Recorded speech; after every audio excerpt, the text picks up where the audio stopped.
How's everybody doing? My name is Anthony Brian Logan, and today we got to talk about Barack Obama's speech at the University of Illinois in his home state of Illinois, although he grew up in Indonesia and Hawaii, but that's a different story, so I'm going to go ahead and digress. This speech was basically given to attack the Republican Party, to attack Donald Trump, to attack anything dealing with conservatism and those of us that voted Republican.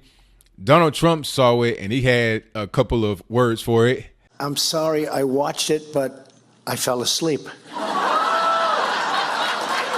found he's very good for sleeping. I thought that was pretty funny, and it wasn't really that exciting. If you want to see the full thing, which is about an hour long, I'll place that in the description box below.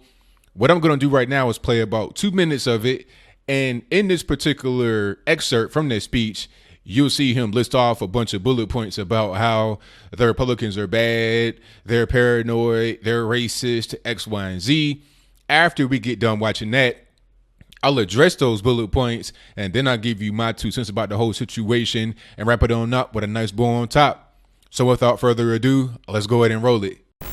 But over the past few decades, the politics of division and resentment and paranoia has unfortunately found a home in the Republican Party. This Congress has championed the unwinding of campaign finance laws to give billionaires outside influence over our politics, systematically attacked voting rights to make it harder for young people and minorities and the poor to vote, handed out tax cuts without regard to deficits, slashed the safety net wherever it could, cast dozens of votes to take away health insurance from ordinary Americans, embraced wild conspiracy theories like those surrounding Benghazi or my birth certificate, rejected science, rejected facts on things like climate change, embraced a rising absolutism from a willingness to default on America's debt by not paying our bills to a refusal to even meet, much less consider, a qualified nominee for the Supreme Court because he happened to be nominated by a Democratic president. None of this is conservative.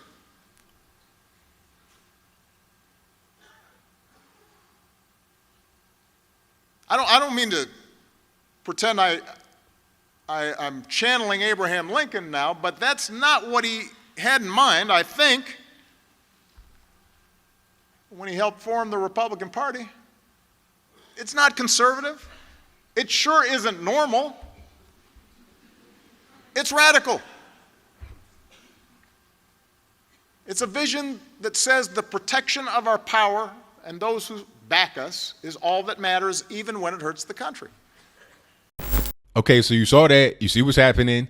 Now, there was a lot there, and I have some things written down. Normally, when I do my videos, I don't write anything down. It's just straight from the hip, but I wanted to make sure I did not miss anything because he said quite a bit in just a very short period of time. Now, the first thing, he talks about the Republican Party stoking division and resentment. Like, that's what he thinks that we do. And it's not just Barack Obama that thinks that way. A lot of people think that that's what we do over here on the right. We stoke division and resentment. Well, what about on the left? When you were in office, sir, what about all those race riots that I saw happen? Was that division and resentment? What's going on? It's so much division and resentment that you can't even really get a white candidate in the Democratic Party anymore for the presidential campaign. That's why now you're trying to put Kamala Harris out there, Cory Booker out there, these people that may or may not be black, I can't really tell. But you're trying to put them out there because that is your only hope. You can't put a white person. You can't even put Elizabeth Warren. Hillary Clinton obviously didn't work, and she was your best bet because of all the division and resentment that the Democratic Party has stoked. That is the reason why. And then he says paranoia coming from the right. Oh, there's a lot of paranoia there. I mean, what do you mean paranoia? Now, maybe I'm the only one that has seen the Kavanaugh Senate confirmation hearings But you talking about paranoia, goodness gracious. You got people out there cosplaying as the Handmaid's Tale women, talking about he's going to repeal Roe v. Wade by himself now, regardless of the fact that there's other Supreme Court justices that are already there, and some of them actually support Roe v. Wade. Never mind that. Kavanaugh by himself is going to just repeal Roe v. Wade, and he's going to have women become subjects of the state to get beat, torture, all kind of stuff like that. So when we're talking about paranoia, where is it really coming from? I guess he's referring to the immigration issue. All we're worried about is the illegal immigration, and it's not paranoid to be worried about that. I mean, we see what happened to Molly Tibbetts and Jamil Shaw Jr. and Kate Steinle. This is a repeated pattern that happens over and over again. People that come over the border illegally oftentimes bring drugs, they bring problems, they bring general disarray to society because they did not go through the process of coming here legally. Many times they're not even wanted by their country of origin, and that's why they come here. But I'll move on to my next point. You want to talk about the campaign finance laws and unwinding those. Well, the reality is a lot of these laws that you're talking about only seem to apply to people in certain situations, right? It's a really politically partisan thing, okay?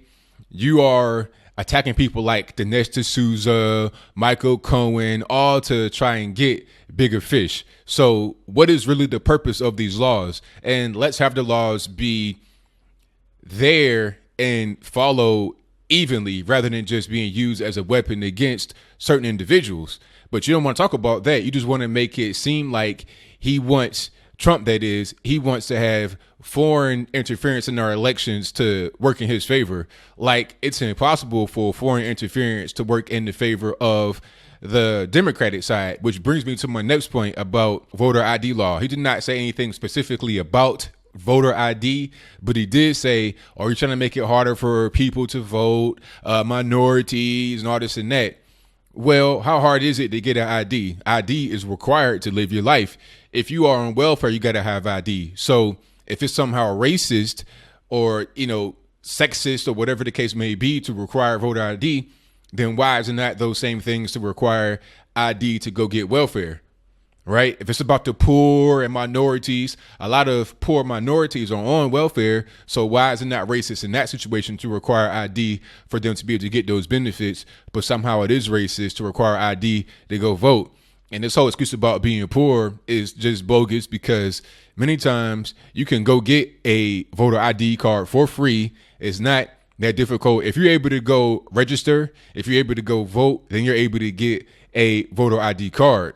How are you even driving? How are you getting around town? How are you doing anything without an ID card? People wanted to get on Trump when he said that you need an ID to go get groceries. Well, he was correct. He didn't just say, oh, you got to have an ID to go get some, Cocoa Puffs or something like that. But you know what he meant. Beer, wine, and other things in the grocery store, maybe even those little compressed air things that clean your computer. You got to have ID for that. So I'm not really trying to hear all the fugazi excuses. And the next thing about the tax cuts. Oh, he's trying to put out tax cuts because he wants to help the rich, his rich friends. Nah, the tax cuts help the average everyday American. And he also said, before I get to my tax cuts spiel, he also said that, oh, thank me for the economy, basically. Those are not his exact words, but he was saying, well, the economy improving started under my watch. Well, you did not cut back regulations. You did not give the tax cuts. You did not, try to renegotiate some of these trade deals. You're not really doing the things that is fueling this economy. Okay. The stock market is at all-time highs. Consumer confidence is high.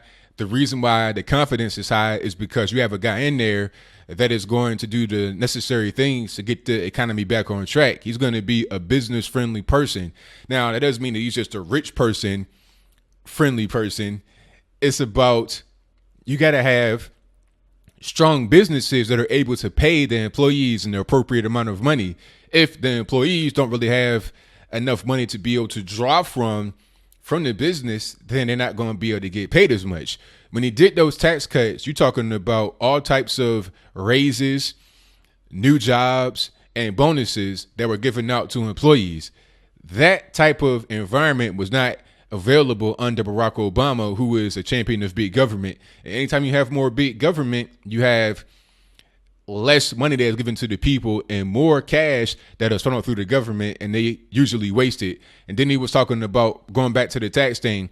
He's not worried about deficit. Well, that can be alleviated by reducing spending. That's all that is. So if you cut some of these red tape regulations, you're going to also reduce spending. It's very simple. It goes hand in hand, which is why I like what Trump is doing, which is why the economy is performing better than it ever did under Barack Obama. People can say that the trend towards this started under Obama, but how long does it take for you to be able to see a positive result?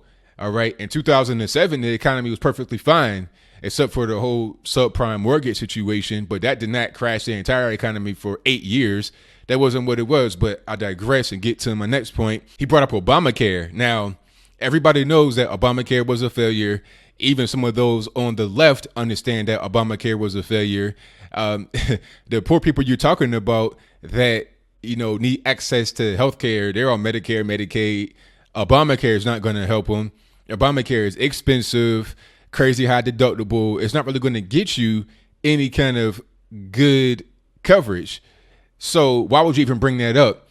He is trying, Trump that is, to get the healthcare system back to a point where it's affordable for the average everyday person, rather than having all these kind of crazy bills on their back without much of a return on their investment. If you got to pay $300 a month, $800 a month for Obamacare, and your deductible is still like $4,000, or if you do not get Obamacare, then you got to pay money to the federal government as a tax. Well, they don't want to call it a tax, but it is a tax because the IRS can collect it. It's a tax. They call it a penalty, but it's really a tax. He's trying to get rid of those barriers from entry into healthcare, and you're upset about that? Maybe because he's ruining your legacy, because the ACA, Affordable Care Act, has your name on it as a nickname, Obamacare. But don't get triggered about that. Just let that be, because you have to understand as a reasonable person that that was a failure. But my next point, talking about, they're floating the conspiracy theory about my birth certificate. First of all, when you say they, what do you really mean? Do you mean Trump previously he did that?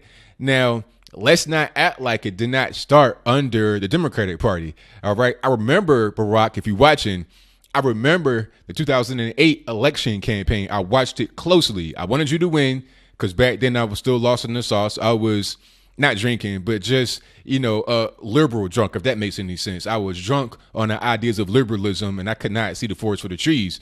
But back then, it was one Hillary Rodham Clinton who put that out. Okay, her campaign. I'm gonna get that straight, because people gonna say, "Oh, she never said that." It was her campaign team that put that idea out there that Obama may not be a legal citizen. The same way that they said John McCain might have some issues with him because he was born in Panama. It's the same situation. So let's not act like it was Donald Trump who came up with this whole big conspiracy as far as some kind of racism. All he did was just take what Hillary Clinton's campaign put out there and take it to the moon. The same thing with the whole fake news kerfuffle. Hillary Clinton gave a speech, and I'll say it one time again, I say it all the time.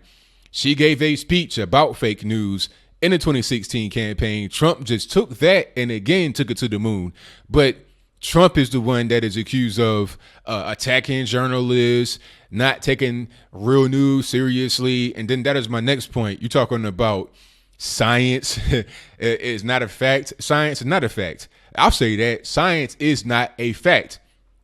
Science is a study of the natural world and the things that make it up. All right.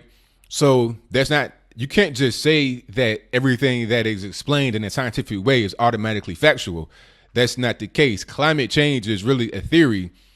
A lot of so-called scientists that were included in a study agree with it, but not all scientists do. So who's right and who's wrong?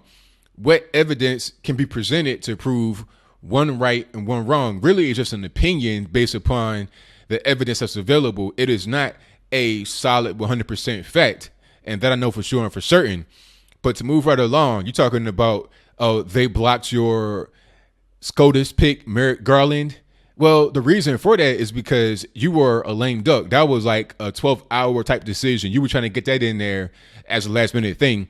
It's just like when you do a bunch of pardons in your 0 hour of your presidency, like on the last day. That's what that was. So it wouldn't have made sense to have that happen right during the election when you're about to be out of there. It made more sense to have the next president select somebody. You know, the Democrats are trying to block Brett Kavanaugh right now in Trump's second year in office. You know, it doesn't make a whole lot of sense. But then again, it does if you understand the way that the Democrats operate. They operate off the fear and paranoia that is often attributed to the right.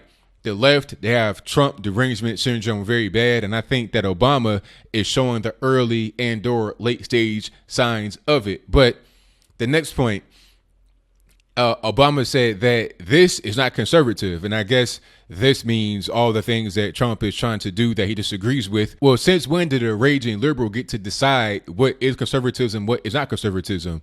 How do you know?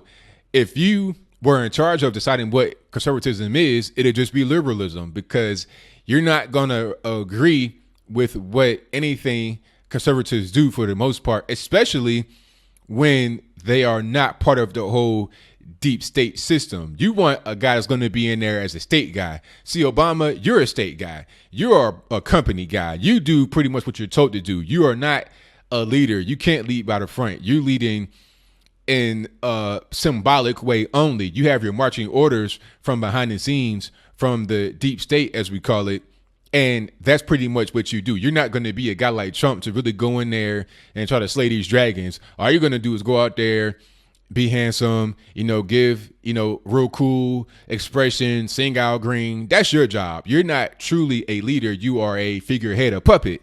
And that's okay, as long as you have good guys behind you, which was not the case under his presidency. And this is why many of us voted for Donald Trump. We wanted true hope and true change, which is what we're getting. Midterms are coming up right now. We're going to see what happens. Will there be any dramatic changes? I think there's one big change in the Democratic Party, at least. You have a lot of people that are just abandoning the traditional liberalism and they're going to democratic socialism. Okay. Now, how's that going to actually work out? I don't really know, but we'll see in the midterms how it plays out. And we're also going to see in the 2020 presidential election, the Democrats don't really have anybody. And those that they do have a lot of skeletons in the closet that are going to be revealed.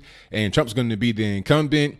I believe he's going to win. And it's going to be another sad day for the Democratic Party. My advice to them would just be tighten up, get ready, because it ain't going to end anytime soon. But that's pretty much all I got to say. So whatever your comments are, please let me know in the comments below. And that's all I got to say for this video. If you like what you heard, please comment, rate, share, and subscribe. Peace.